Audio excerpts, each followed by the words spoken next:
Hi Stan, good to have you here today. How are you? How are you doing? I'm okay. Thank you for the tea and the snacks. How are you doing today? I'm doing well. I guess we'll dive right in. I figured today we could start to think about some of the thoughts and the things that are facilitating your substance use, and then we'll go to some concrete things that we can do to work on them. How does that sound? Sounds good. I trust what you think is best. Is there anything else you think we should get to in the session? It'd be nice to set some actionable goals or like some accountability measures. Yeah, accountability. So we can check in next time. Yeah, I'll make sure to come to that. If we don't get to it, make sure that at the end you remind me and we'll do that. Okay. How are you feeling about your current substance use? Like, how are you feeling about that? I don't feel the best about it. I definitely want to reduce or eliminate my meth usage. But sometimes it's the only thing that can help me through some difficult moments. Yeah, that makes sense. It's a way of coping. Maybe it's not healthy, or you're noticing it's not healthy for your life. You can start to reduce that. I'm wondering about how many times you've used meth in the last 2 weeks since I saw you. I think last I've been trying to use it a lot less lately. Excuse me. But it can range from about 2 to 3 times a week, I'd say. Okay. So in the last 2 weeks you've used how many times? So roughly anywhere from 6 to 8. I'm not entirely sure, but not more than 8. Okay.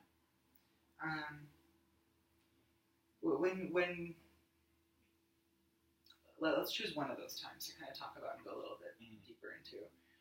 Is there one of them that sticks out to you? Yeah, I think just still grappling with the news of me having to possibly go to jail if I don't stop my meth use. And the idea of going to jail scares me. I couldn't really find any other way to be depressed in that moment. I think a lot of my usage of substances is rooted or due to apprehension about the future or apprehension about my fate. So the time that we're thinking of right now, what was going through your mind when you were what are the thoughts that you're having? In CBT, we like to call them automatic thoughts. So it's what the hot thoughts that you don't even think about; they just come naturally. I can go to jail and I lose my partner or lose friends and family members. I can be active in my communities, be alone, and struggle even more. So I'm writing stuff down. You're welcome to read it as well. Use the notes, basically. I'm just writing so I remember myself.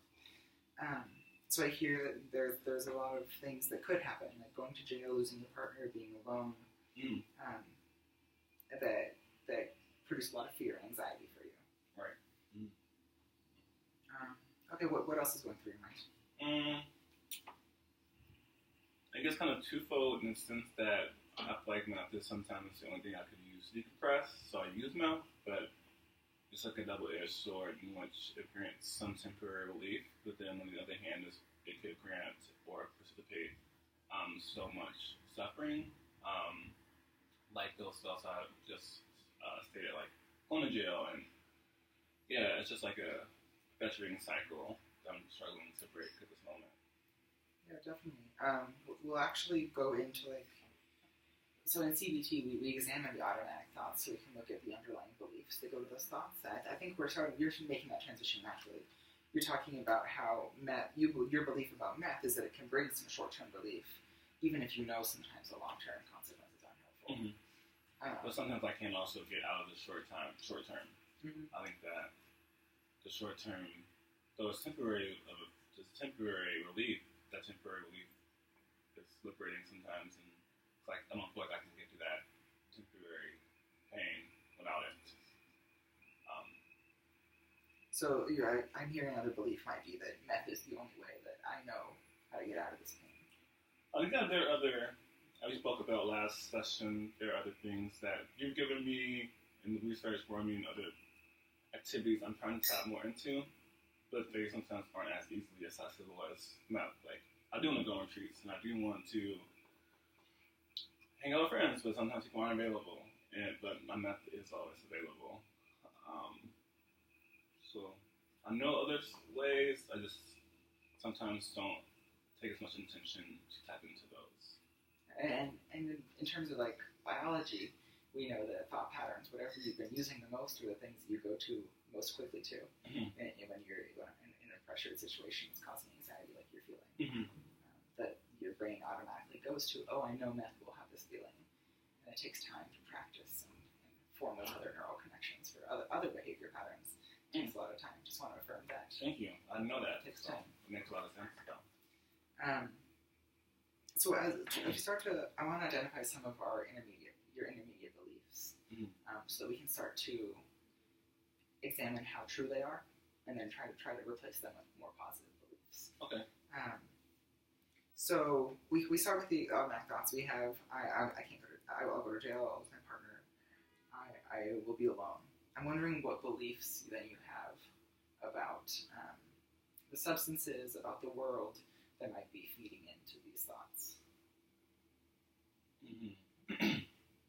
I think the world is a very scary place, and the fact that we incarcerate people who are dealing with, like, I am struggling, and I don't think it's been problematic as it's caused a strain on my physical and emotional health and my relationships with people. So I understand the harm that my meth use can cause to myself and the world around me. However, I just am very apprehensive and cautious that we deal with people who are struggling like myself, like driving them in jail.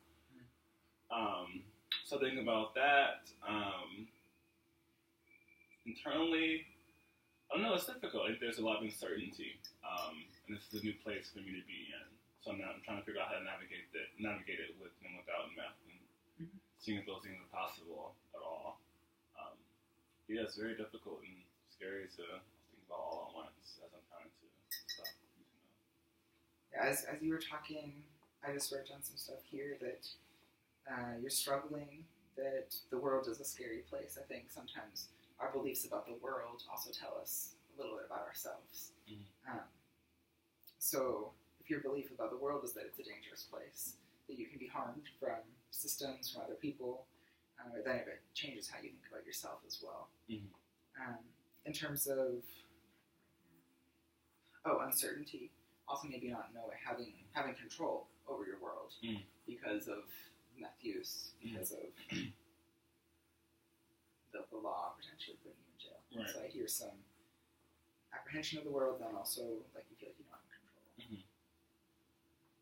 have control. Let's I know this might seem counterintuitive, but let's assume that these beliefs are true. And let's go a little farther.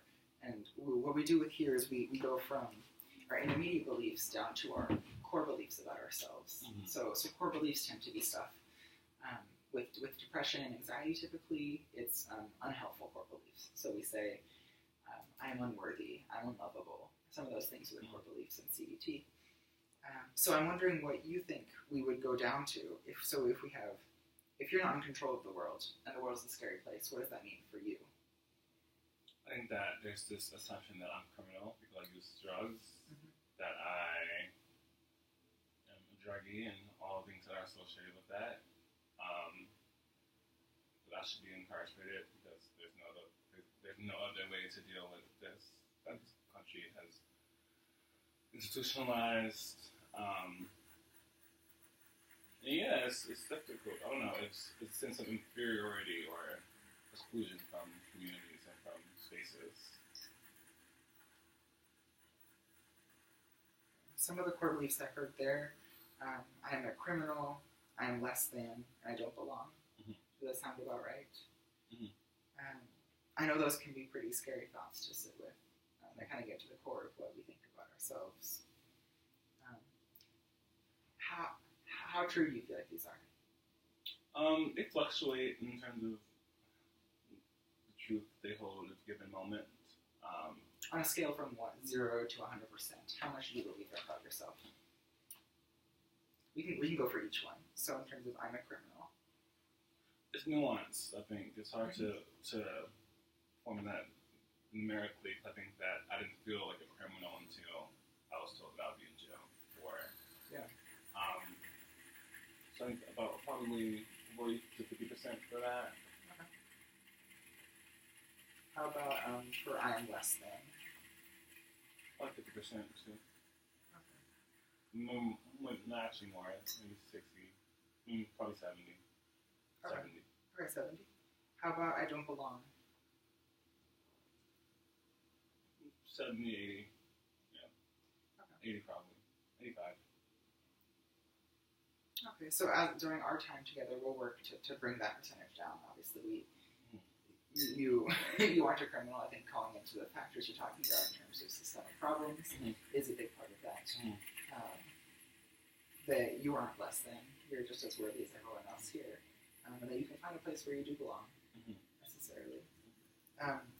So with core beliefs, you try to replace them with positive conceptions. What do you think would be appropriate positives for each of these? In terms of, I'm a criminal, what would be a positive core belief? Good question. Positive core belief.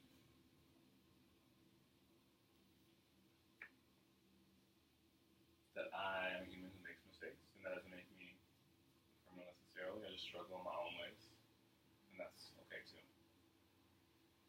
I really like that. Yeah, I'm a human that makes mistakes, and that's okay. However, if I'm less than, what would be a positive conception for that? I think I'm enough. And I don't belong.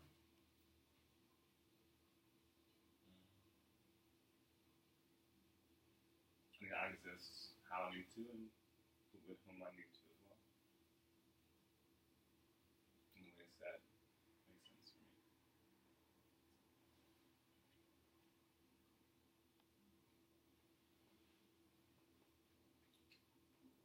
All right. So we have our positive beliefs. I'm wondering, so next time you're thinking of picking up math.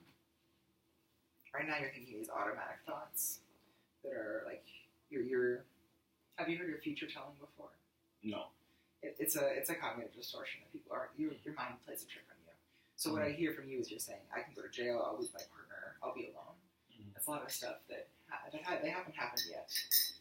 There's a possibility of it happening, but in the moment, your mind goes to the worst possible situation without giving your partner to maybe give a chance to respond to that. Perhaps your probation officer might be understanding if you won't go to jail, and that being alone, you haven't given people the chance to really react to your substance use. So I'm wondering what would be automatic thoughts coming from these positive beliefs that next time you're going to use, you can tell yourself instead of these negative ones. I know it's hard. Thank you for putting in this word. Yeah, thank you for giving the space. That's difficult thing to talk. I don't think that I'm as intentional or thoughtful as I use math. So I require first intention. So I think that asking myself, why am I doing this? I think that to be completely frank, there are times in which I do need to do math. I think that, or else I could be being a lot more harmful.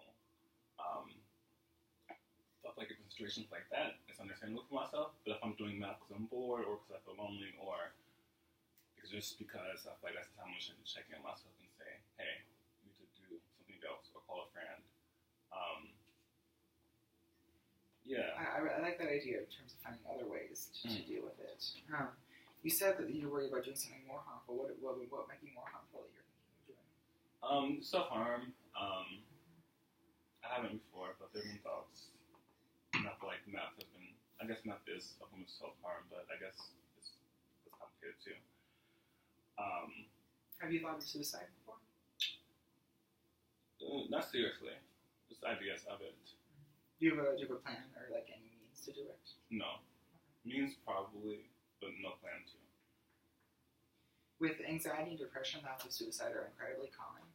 That's not something to be ashamed about. I appreciate you being honest with me right now. I think the important thing is you don't have to act on those thoughts. that we're working so that we don't feel like that's the only option. Mm-hmm.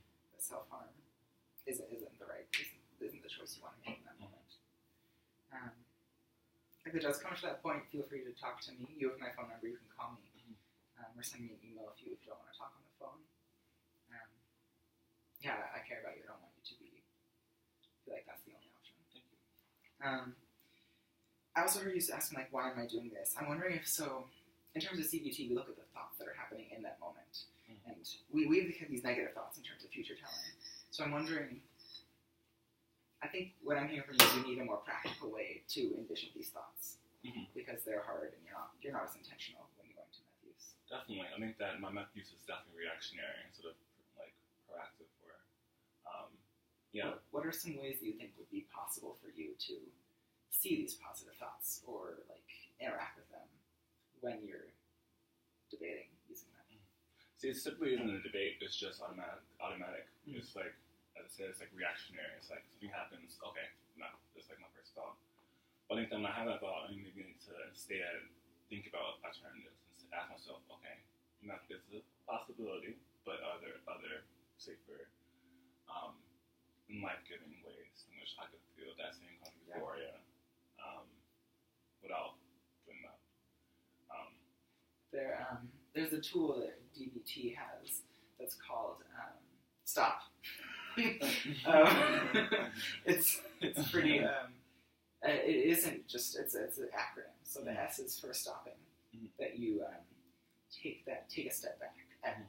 S is stop. Whatever you feel like you may be doing that isn't helpful.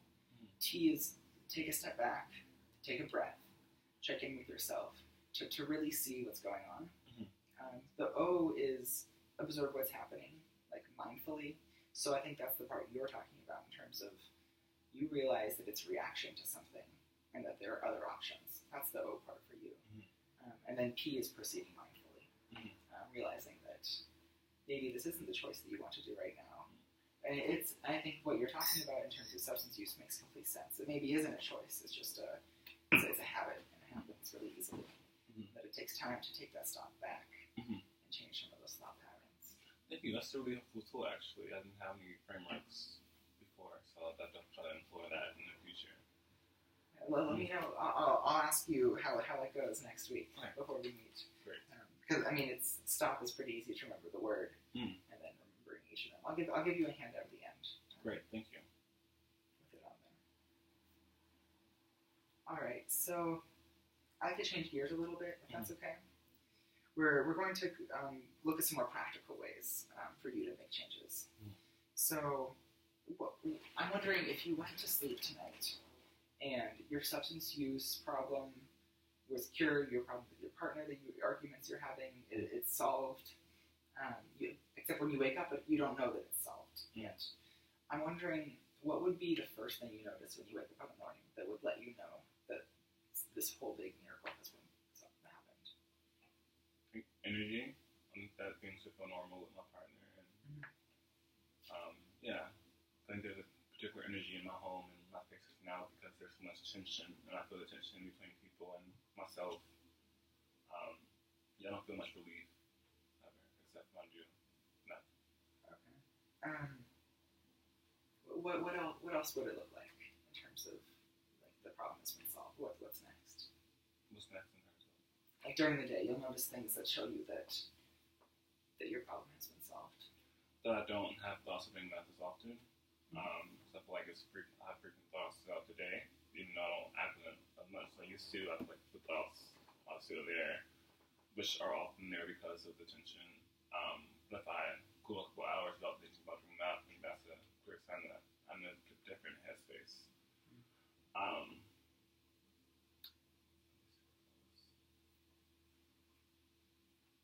Yeah, I think that would be a very clear one. What would you be thinking of instead?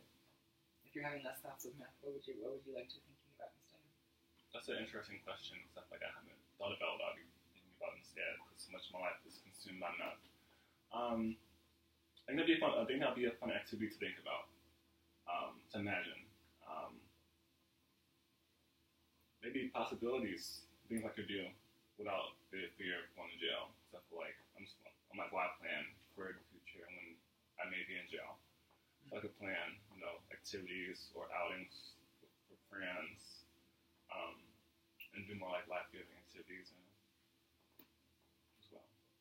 Yeah, it sounds like if you weren't thinking of these things, and I think the fear as well that you're talking about wasn't there, then you would enjoy it, like hanging out with friends, going outing. It sounds like you would be spending time in things that would bring you happiness. Absolutely.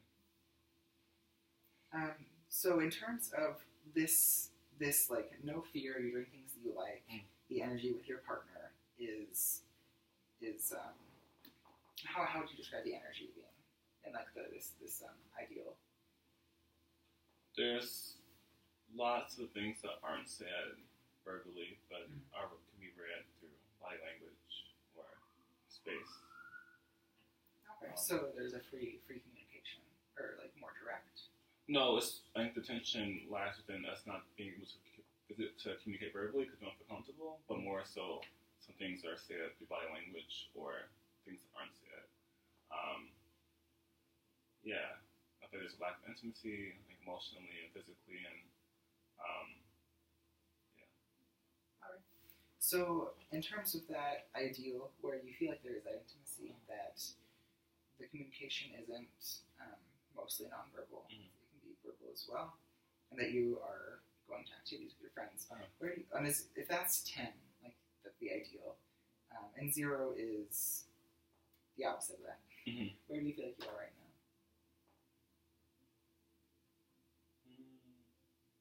Last time we met, I would say I was at a 2. Now maybe I'm in a 4.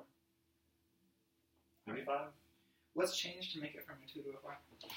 The retreats, you gave me a great one-on-one of those. I've been checking in myself more and using math less. Yeah, I feel like I'm more accountable and more in control of sometimes of my habits. And I have more autonomy and agency over my body, which I didn't feel as if I had before. That's awesome. It's a great feeling. I'm glad that the retreats have helped a little. Thank you. I think it giving you tools to really have more agency. That's awesome. Thank you. What do you feel like would help the 4 go to a 6? Actually, that might be a big jump. Let's go from 4 to 5. Okay. But what would be a 4 to a 5? 4 to 5.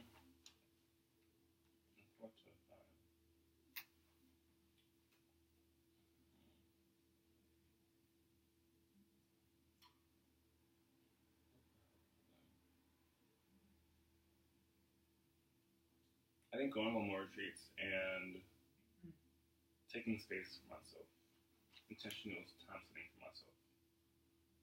That doesn't involve that. All right. Feeling like I can do things for myself and for others without them worrying about my safety.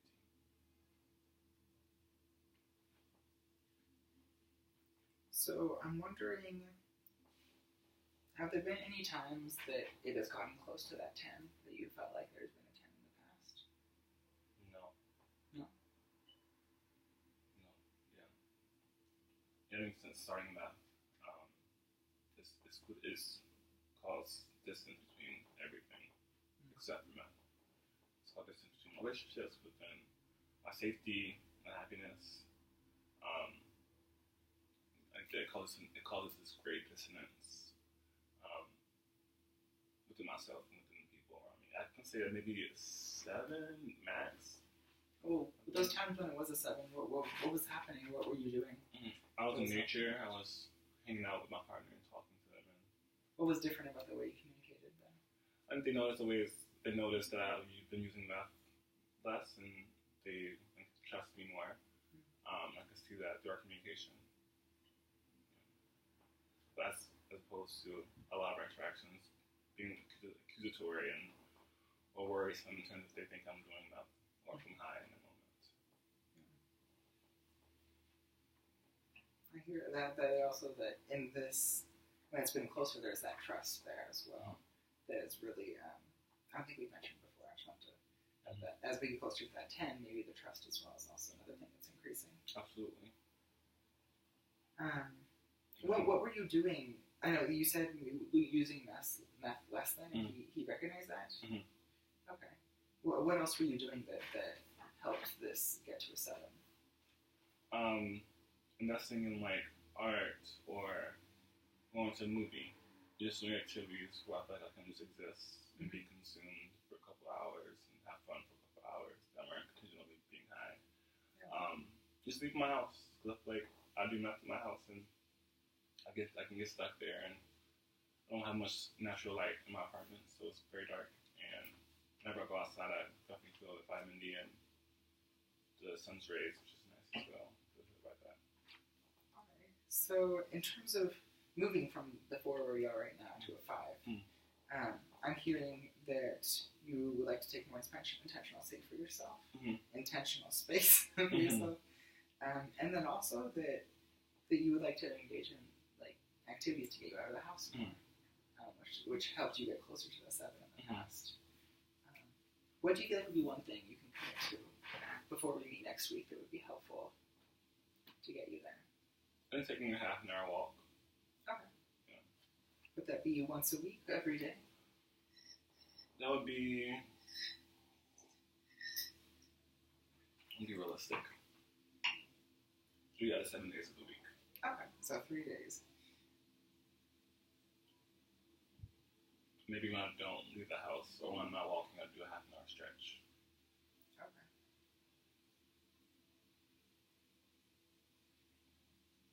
Okay. Well, what else do you feel like would be something else manageable you can do?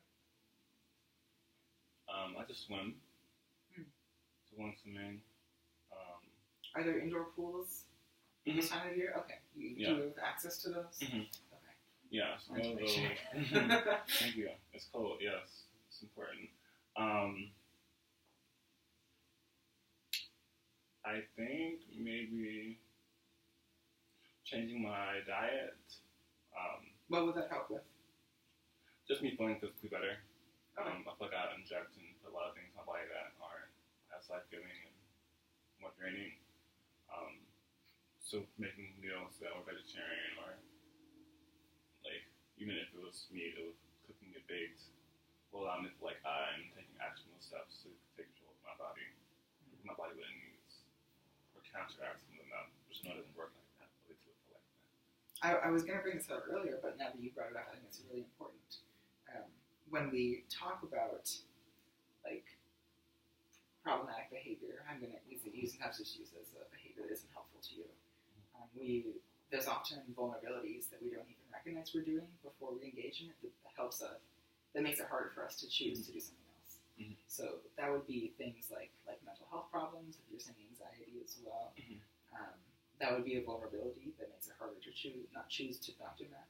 But it's also very simple things like sleeping and eating. The fuel we put in our body that also create vulnerabilities that if you don't have the fuel that makes your body run, then you're not going to be able to take that step back as easily during the day. We talked about it earlier. So I'm glad that seems like it would help your body feel more better and ready to make that choice. Absolutely. What's one concrete thing that you would like to do between this week and the next in terms of the diet? I like the idea of meatless Mondays. Meatless Mondays. Okay. I'm seeing that on social medias and stuff. Yeah. I do love chicken though, so definitely not eating meatless the rest of the week. But Monday, try to be meatless. Okay. No limit to the amount of meat that I consume. I think that's a great goal.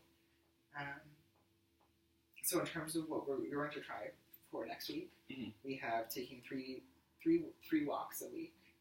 On the days you don't walk, you're stretching. We also have going meatless on Mondays, right? The most ability that you can, which I think are two really big things already. I don't want to overwhelm. Do you feel like that's a good amount, or would you like to do more? That's great to start. I think, yeah. Okay.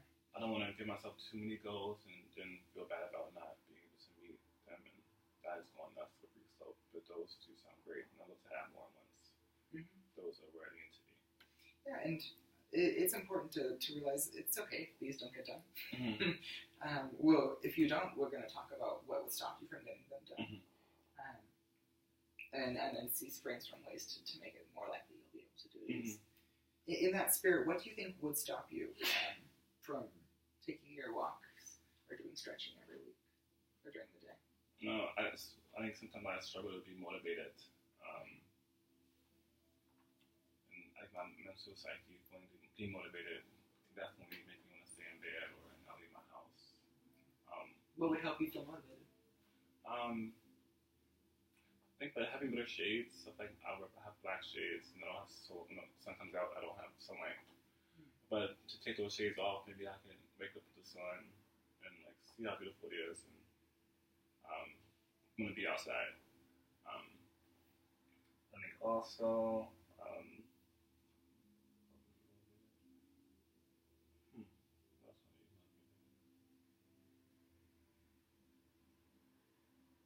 I think seeing the reactions of friends and my partner, seeing like a positive reinforcement from them would be nice too.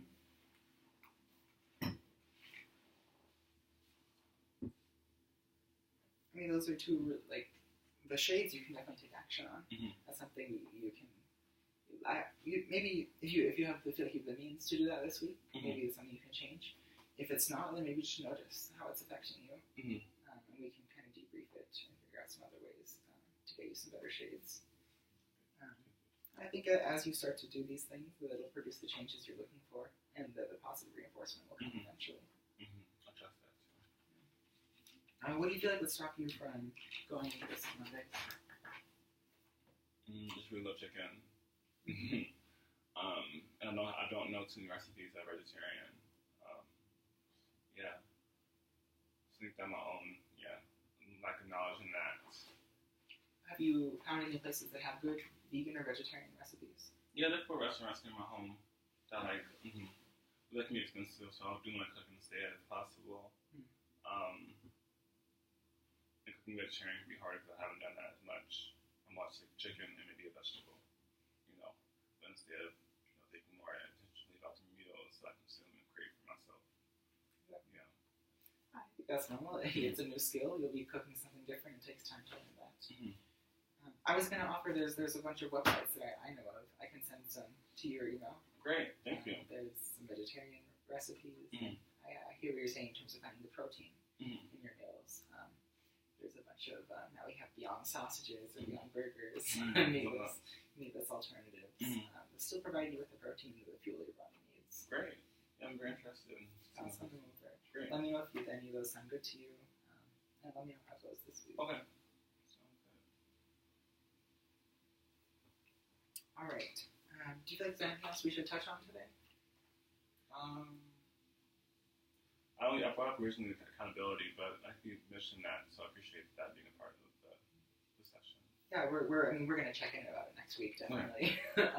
I think the accountability isn't to shame you if you don't do these things. We understand life is in the way. Not everyone can commit to a goal and do it right away. Right. It takes time to do that. We can check in next week. Okay. Great. Here is the stock tool I mentioned earlier. Great, thank you. Hopefully, I would recommend putting it in a place you can see. That way, it's not if it's the place you can see when you're about to use it, might help. Jog that. Great. Start practicing. Thank you. Thank you, Sam, for coming in today. It was great talking with you. Nice talking to you too. I'll see you next week. Okay. Thank you. Bye.